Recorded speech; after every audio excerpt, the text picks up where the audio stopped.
C'est reparti encore pour une nouvelle vidéo où je vais vous parler de l'onglet principal, succursale et les ventes. Ok, donc nous n'allons pas nous attarder sur les onglets principal et succursale, juste dérouler et voir le contenu. Donc principal, vous êtes une entreprise et vous êtes amené à grandir.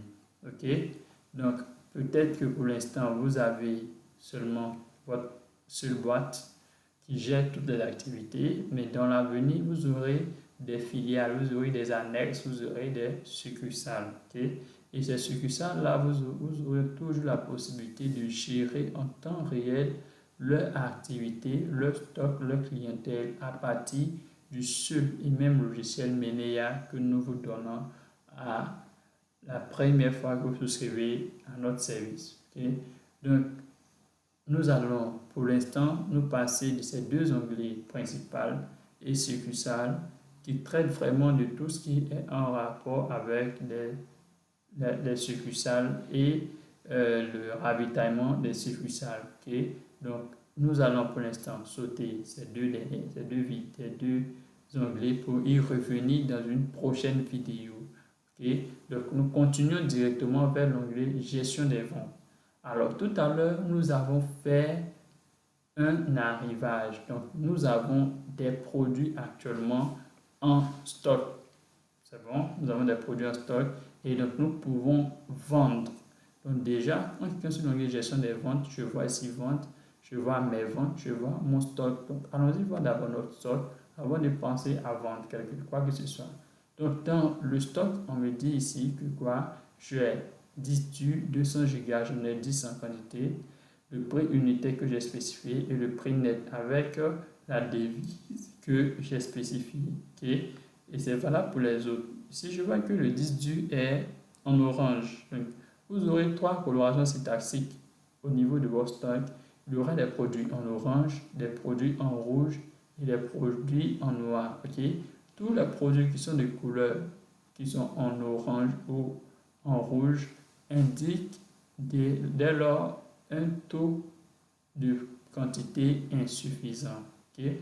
Donc, tous les produits qui sont en orange, c'est-à-dire qu'ils ont atteint le seuil de sécurité que vous avez défini. Et vraisemblablement, nous avons défini qu'à partir de 10, il fallait m'alerter. Donc, ici, quand un produit est à 10, il est automatiquement mis en orange pour qu'à chaque fois que vous venez sur vos stocks, vous puissiez être alerté du fait que ce produit est en train de finir et il faudrait éviter sa rupture en vous ravitaillant. Lorsque un produit passe de l'orange au rouge, cela veut dire qu'il est à sec. Le produit est fini. La quantité est à zéro. Donc là, le produit devient rouge. Vous avez reçu les alertes que vous n'avez pas répondu. Le produit devient rouge et il vous indique qu'il est à plat. OK? Donc ça, c'est ce qui est notre stock. On retourne donc pour faire une vente. Donc on va effectuer une vente. Donc là, déjà, pour toutes les ventes, comme le fait de coutume, lorsque M. Yapi me fait une vente, je vais d'abord enregistrer pour pouvoir émettre son reçu. Je vais enregistrer le nom de M. Yapi, éventuellement son contact si possible, et éditer maintenant les éléments qui constituent sa vente, son achat qu'il veut faire. Donc ici, déjà, je vais choisir le client. Donc là, je n'ai pas de client, donc je vais devoir créer un nouveau client. Donc je clique sur Nouveau client. J'ai l'interface qui sort, le nom et prénom, on va dire Monsieur Kwame,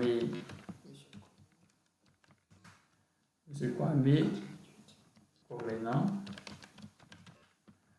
va faire son contact, on va dire le 88, 83, 30, 60. Ok. Donc je l'enregistre quand la date du 9, le lieu, on va dire à Abidjan. Okay. Et valider l'ajout de ce client. Okay. On me dit qu'il y a une erreur lors de l'ajout de mon client. Alors, qu'est-ce qui ne va pas? Ok, donc là, on est en train d'ajouter un nouveau client. On prend la stack, nouveau client. On avait dit ici Kwame Convenant, contact, voilà, le lieu, Abidjan. Et on va valider l'ajout. Ok, client ajouté avec succès. Là, je vois Kwame Komena comme un client. Suivant maintenant. L'article, qu'est-ce qu'il prend? Donc, il faut dire que déjà, ici, la liste des articles que vous allez voir ici, ce sont les éléments que vous avez dans votre stock. Si ces éléments ne sont pas en stock, ils ne vont jamais apparaître ici. OK? Voilà, donc tous les éléments que vous avez en stock vont donc se présenter là pour que vous puissiez faire votre vente. OK?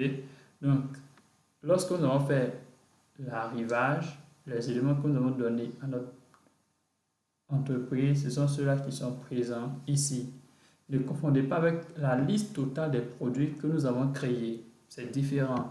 Je reviens dessus. Voici. Quand je viens dans gestion des ventes, j'ai mon stock. OK? Donc, voici les éléments, les produits qui sont dans mon stock. Donc, ce sont ces produits-là que je peux vendre. OK?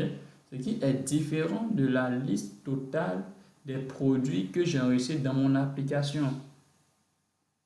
C'est bon? Donc, je retourne sur notre vente. On va continuer la vente. OK, pour les clients communants. Et on va choisir l'article. Donc, je vais prendre 10 du 200 Go. Et comme je vous ai dit, dès que vous sélectionnez l'élément, le prix indiqué vient ici. Et ce prix est modifiable. Donc, si vous avez une affinité pour un client particulier, vous pouvez modifier le prix pour lui faire peut-être une baisse. OK. Là, je vais spécifier la quantité. Je vais prendre 100. Bon, je vais valider l'ajout. Là, on me dit produit insuffisant dans mon stock, quantité disponible 10. Okay? Donc, je ne peux pas vendre plus que 10 produits. Okay? Donc là, je vais demander 5, ajouter. Vous voyez que mon ajout a été fait avec succès. Et là, ça décompte. Okay? Je vais choisir notre produit, ordinateur. Le prix apparaît automatiquement. Je vais en prendre 2, ajouter. Mon produit a été aussi ajouté. Consulter la liste. Je vois ici la liste de mes produits. Je vais mettre la date de l'achat, par défaut aujourd'hui. Et je peux valider mon enregistrement. Okay? Donc, lorsque je vais cliquer sur enregistrer, on me demande si je veux vraiment effectuer la vente. Oui, valider la vente. Automatiquement, le reçu d'achat est généré avec les informations en tête de mon entreprise, mon logo, le nom du client, son contact, éventuellement le jour de l'achat, les produits qui figurent sur le reçu et le total qu'il doit régler. Okay? Donc là, je peux imprimer comme je peux enregistrer mon produit. Okay? Dans notre cas, on va essayer d'enregistrer. Là, il va venir en format PDF sur notre ordinateur. Et voilà, et je peux retourner maintenant sur mon interface. Donc, dès lors que vous vendez, vous faites une vente, votre stock est défacté. Okay? Là, j'avais au total 100 produits. Vous voyez qu'il me reste 93 produits. Au niveau des 10 durs, j'en avais 10. J'ai vendu 5, il me reste 5 produits. Okay? Ordinateur, pareil, j'ai vendu 2 des 20, il me reste 18 produits. Et là, automatiquement, le montant restant est généré. Si je vais sur mes ventes, je vais pouvoir revoir la même vente que je viens de faire avec ces différents éléments. Je peux consulter la vente pour voir le contenu, qu'est-ce qu'il y a et quel est le montant. Je peux réimprimer encore le reçu de cette vente. Je peux réimprimer le reçu de la vente. Je peux éventuellement supprimer la vente. Okay? Voilà, donc voici les options que vous avez. Okay? Et là, si je viens sur mon tableau de bord, vous voyez que vente du jour a automatiquement incrémenté. Okay? On me dit que j'ai vendu 182 000 ce jour-ci. Okay? Toutes mes ventes, puisque c'est la première vente, donc éventuellement la même somme. Le nombre total de clients que j'ai enregistré. Et là, je vais voir dans mes 5 meilleures ventes, on m'affiche une vente parce que je n'ai qu'une seule vente, ok, à hauteur de 182 000 francs. Donc voici ici l'onglet vente parcourue. Nous nous retrouverons pour une prochaine vidéo.